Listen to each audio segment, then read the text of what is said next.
My hand was shaking so hard the fork rattled against the china, and I set it down before anyone could see. Across the table, my mother was laughing at something my brother said. That bright, easy laugh she never once gave me at any dinner I could remember. My father refilled his wine without looking up, and under the table my phone buzzed once, twice, 3 times against my knee. The notification I'd been waiting 11 days for. I didn't touch it. Not yet. My brother leaned back in his chair, loosened his tie, and raised his glass in my direction like he was doing me a favor. "Relax," he said, smiling at everyone but me. "It's not like anyone's going to believe you anyway." I smiled back. "You're right," I said. "They're going to see it." My name is Elena Marsh. I'm 36 years old, and by the time this story ends, I will have built something my family spent 9 summers trying to make sure I'd never have. A life that didn't need their approval to survive. I own a commercial property inspection firm in Sacramento. It took me 11 years to build, starting with a used Honda Civic and a $4,200 loan from a credit union that almost said no. Last year, that firm billed $2.3 million in contracts. I have 14 employees who depend on me showing up every Monday with a clear head and a steady hand. I'm telling you that first because you need to understand what was actually at stake when I sat down at that dinner table 8 weeks ago. It wasn't just an old family wound. It was $340,000 sitting in a trust my grandmother left behind, a trust my parents had quietly been managing since she died, and a trust that, as I would discover, my brother had already started spending before anyone but him knew it existed. But to understand how I ended up sitting across from people who thought I was too soft, too forgettable, too used to being sent away to ever fight back, you have to go back 9 years. Actually, you have to go back further than that. From the time I was 7 until I was 16, every single summer, my parents put me on a Greyhound bus to my Aunt Carol's house 210 miles away, for 8 weeks at a time. 9 consecutive summers. My brother Jonathan, 18 months younger than me, stayed home. He went to Lake Tahoe. He went to Catalina Island. He went to a dude ranch in Wyoming the summer I turned 14. The same summer I learned how to can tomatoes and clean gutters at my aunt's house because she said idle hands invite trouble. My parents called it special time for Jonathan's confidence. They called it not wanting to overwhelm him. Nobody ever called it what it was. I didn't understand the real reason until I was 36 years old, sitting at that dinner table, watching my brother raise a glass of wine he hadn't earned, funded by money that wasn't his. It started on a Tuesday in March, at what was supposed to be an ordinary family dinner to celebrate my father's 70th birthday. I arrived 20 minutes early, the way I always did, carrying a bottle of the Cabernet my father liked and a card I'd spent too long picking out. The dining room smelled like rosemary and roasted garlic, and my mother's good tablecloth, the cream one with the embroidered corner she only used for important people, was already laid out. I heard them before I saw them. My mother's voice, low and conspiratorial, coming from the kitchen. "She doesn't need to know the exact number," she was saying. "She's never been good with money talk anyway. You know how she gets. She'll ask eventually," my father said. "Let Jonathan handle it when she does," my mother said. "He's better with her." I stood in the hallway holding a bottle of wine, my heart doing something strange and slow in my chest, and I said nothing. I walked back outside, sat in my car for 6 minutes, and then walked back in like I just arrived. Nobody mentioned a number that night. But I'd heard the word trust. I'd heard my grandmother's name. And I'd watched my brother's fiancée, Brooke, twirl a diamond tennis bracelet around her wrist that I was fairly certain neither of them could afford on a marketing coordinator's salary, and a job Jonathan had been between for the better part of a year. I smiled through dinner. I said happy birthday. I drove home and didn't sleep. Beat won the first search. The next morning, I called my grandmother's old attorney, a soft-spoken man named Mr. Danvers who'd handled her estate 8 years earlier. I told him I just wanted a copy of the final documents, for my records. He sent them within a day. There it was on page 4. A testamentary trust, $340,000, to be divided equally between my grandchildren, Elena and Jonathan Marsh, upon the youngest reaching the age of 30, or sooner at trustee discretion. My parents were listed as co-trustees. I was 36. Jonathan was 34. We'd both been eligible for 6 years. Beat to the confrontation. I called my father directly and asked calmly why I'd never heard about Grandma's trust. It's complicated, he said. There were tax implications. Restructuring costs. Your mother and I have been managing distributions responsibly so nobody blows through it irresponsibly. Has anything been distributed? A pause. Some administrative disbursements. Nothing you need to worry about. I said, okay. Thanks for explaining. And I let him believe I'd swallowed it whole. Beat 3 the deeper dig. I didn't believe a word of it. So I filed a formal request for a trust accounting, a legal right any beneficiary has whether the trustees like it or not. It took 3 weeks and 1 attorney's letter to get it moving. While I waited, I did something I'm not proud of but don't regret. I looked up the county property records for Jonathan and Brooke's address. The house they'd moved into 8 months earlier, a $685,000 property in a gated community, had a down payment on file, $137,000. Cash.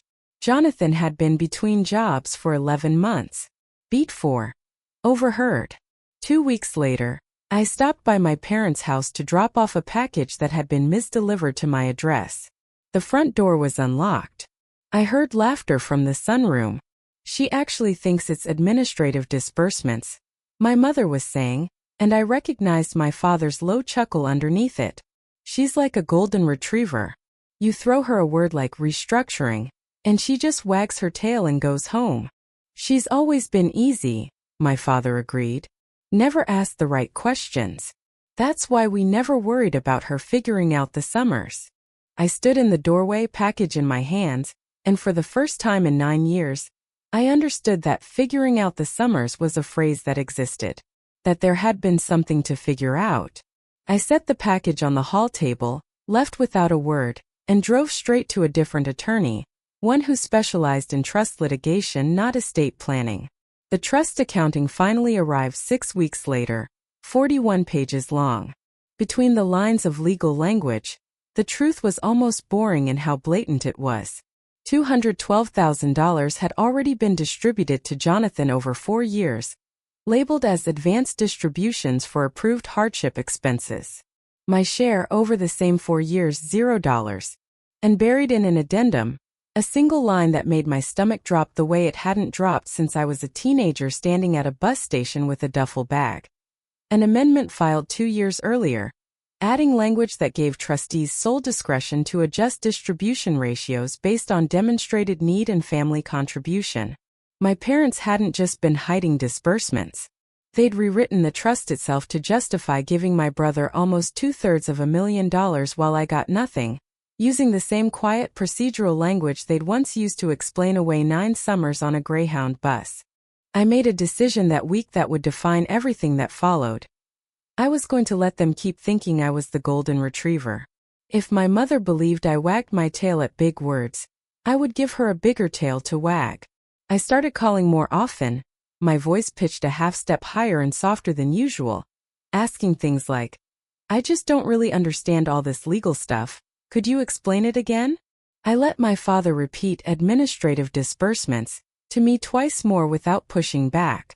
I let my posture go soft at family gatherings, shoulders rounded, eyes down at my plate, the exact silhouette of the sister who'd spent 9 childhood summers learning not to take up space in a house that wasn't hers.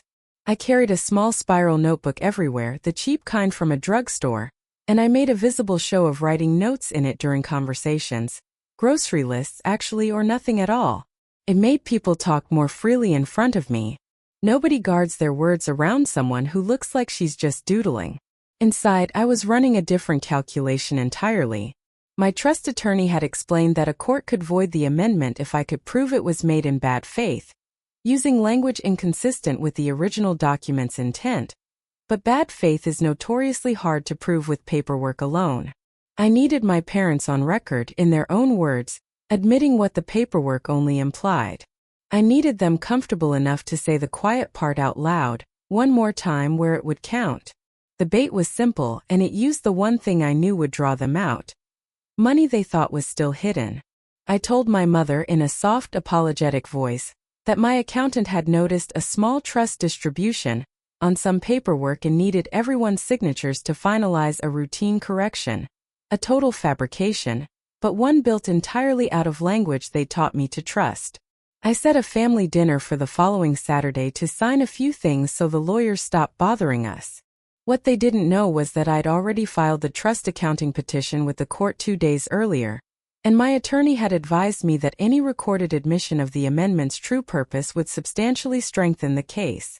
I bought a small recording device disguised as a phone charger and set it on the sideboard in my parents' dining room under the guise of charging my phone since it's low. I synced my actual phone to a hidden live stream to my attorney's paralegal, who sat 2 miles away in her car with a laptop, in case anything happened to the recorder. Saturday came. I wore the soft cardigan my mother always said made me look so sweet, carried my spiral notebook, and drove to the house with my heart steady for the first time in weeks. Under the tablecloth my phone buzzed once. A text from the paralegal. "Feed is live. We're recording." I smiled at my reflection in the rearview mirror, and I walked inside. My father's 70th birthday dinner, the sequel, had become, without anyone but me realizing it, the location of his undoing. Jonathan and Brooke arrived 20 minutes late. Brooke in a new coat I recognized from a boutique that didn't do markdowns, Jonathan loose and confident, pouring wine before anyone said grace. My parents sat at either end of the table like a king and queen presiding over a court they still fully believed was theirs. "So," my mother said, sliding a folder across the table to me, "just sign where the little tabs are, sweetheart. We don't need to get into the details. You know how confusing all that legal language can be for you." "Of course," I said, opening the folder without reading it, pen in hand. Jonathan smirked at Brooke. "See, this is why it works out," he said, not lowering his voice at all. "She doesn't ask questions. Never has. Ever since we were kids she was just easy. Send her to Aunt Carol's, she goes. Give her nothing, she says thank you." He laughed. "Some people are just built to be the backup plan." My mother laughed too, that same bright laugh from the birthday dinner months earlier. "We always said you were the low-maintenance one," she said fondly, like it was a compliment. I set the pen down. "Can I ask one question, though?" I said, voice still soft. "Just so I understand. When you amended Grandma's trust 2 years ago to give trustees discretion based on family contribution, what exactly was my contribution supposed to have been versus Jonathan's?" The table went quiet. "Elena," my father said carefully, "where did you? Because according to the accounting I received 6 weeks ago," I continued, my voice never rising, "Jonathan received $212,000 in distributions over 4 years. I received 0. And according to county records, $137,000 of that went toward a house down payment 8 months ago. Cash during a period when Jonathan told this family repeatedly that he was unemployed." Brooke's fork clattered against her plate. "That's not, you don't understand the tax structure," my father started, reaching for the same word he'd used months before. "There were restructuring." "I know," I said gently. "I heard you use that word in March in the kitchen when you told Mom I wouldn't ask the right questions. I heard you both laugh about it. And I heard you again 2 weeks ago in the sunroom, calling me a golden retriever who wags her tail at big words." I looked at my brother. "And I just heard you 30 seconds ago call being sent to Aunt Carol's every summer for 9 years the reason it works out. So I think I finally understand my contribution to this family. I was the one who left quietly so there'd be room for everyone else." I reached into my bag and set the folder of trust documents in the center of the table. The real accounting, 41 pages, alongside the county property record with the $137,000 cash transaction highlighted in yellow. "I've already filed a petition for a full accounting and reformation of the trust," I said. "As of Thursday. My attorney has copies of everything I just said, and a recording of everything that's been said tonight." I nodded toward the sideboard, toward the phone charger that had never once charged a phone. "You can keep the folder. I don't need you to sign anything. The court will handle the signatures from here." My father's face had gone the color of the tablecloth. My mother reached for her wine glass and knocked it into her lap instead. The same slow-motion horror I remembered from being 7 years old and watching a bus pull away from a curb while my parents waved from beside a packed minivan headed somewhere I wasn't invited. Jonathan stood up so fast his chair fell backward. "This is insane," he said. "You can't just." "I can," I said quietly. "I already did." I picked up my grandmother's old cream tablecloth, the one only used for important people, and I folded it once deliberately, the way you fold something you're taking with you and leaving something else behind. Then I stood and I walked out, and for the first time in 9 years of summers, nobody told me where to go. I decided that on my own. Within 6 weeks, the consequences arrived in the clean procedural language my parents had always loved so much. The court granted my petition for a full trust accounting and appointed an independent trustee. Reviewing 4 years of records, the trustee found that the 2024 amendment, based on family contribution, had never been properly executed with the required beneficiary notice, and voided it entirely. My parents were ordered to restore $212,000 to the trust corpus, to be redistributed according to the original equal share terms, plus interest. Jonathan and Brooks' mortgage lender, notified through discovery of an undisclosed cash gift inconsistent with loan application disclosures, opened its own review. 6 weeks later, their home went to a forced short sale. Brooke moved out 3 days after that. Jonathan is currently renting a 1-bedroom apartment and, as of my last update from a cousin, still hasn't found steady work. My parents' relationship with the rest of the extended family didn't survive the recording either. My Aunt Carol, the same aunt who'd taken me in for 9 summers, taught me to can tomatoes, and never once made me feel like a burden, heard the recording and finally understood what those summers had actually been for. She sent me a card that just said, "I'm sorry I didn't ask more questions either. I love you." That's the one relationship I made sure to protect through all of this. I called Aunt Carol before any of the legal filings went public and told her everything gently, so she'd hear it from me first. I also made sure that in the trust reformation, none of her modest gifts to me over the years, the ones she gave quietly out of her own pocket, never asked to be repaid, were touched or clawed back by anyone's lawyers.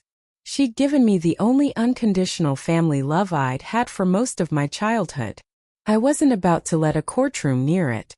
4 months after that dinner, on a night when the Sacramento rain was coming down sideways, someone knocked on my door at 9:40 p.m. It was my father. No umbrella. His coat soaked through. He looked smaller than I remembered, the way people do when the thing propping them up has been removed. "Elena," he said, "I know I don't deserve 5 minutes, but your mother and we're behind on the mortgage. Jonathan can't help." I didn't know who else to. I stood in the doorway, warm light behind me, and I thought about a Greyhound bus, and a spiral notebook full of grocery lists, and a tablecloth folded once and taken home. "I hope you find your footing," I said, and I meant it, the way you can mean something and still hold a boundary at the same time. But I already spent 9 summers being sent somewhere else so you could have room for the family you wanted. I'm not spending my 30s doing it again. I closed the door gently, no slam, no shout, just a click. My husband, Marcus, was in the kitchen, 2 mugs of tea already made, one waiting for me exactly where I always set mine down. "You okay?" he asked. "Yeah," I said, and sat down across from him at our table, a table where nobody had ever once been sent away. "I think I actually am. Here's what I learned and what I hope you take from this. Being the easy one in a family isn't a compliment. It's often a job someone assigned you so they wouldn't have to do the harder work of loving everyone equally. Quiet isn't the same as weak, and patient isn't the same as blind. Sometimes the strongest thing you can do is let people underestimate you completely, right up until the moment the truth speaks for itself. If you were ever the kid sent away so someone else could have the spotlight, I want to know, were you the easy one in your family too? Tell me in the comments. And if this story hit home, hit like, subscribe for more, and I'll see you in the next one.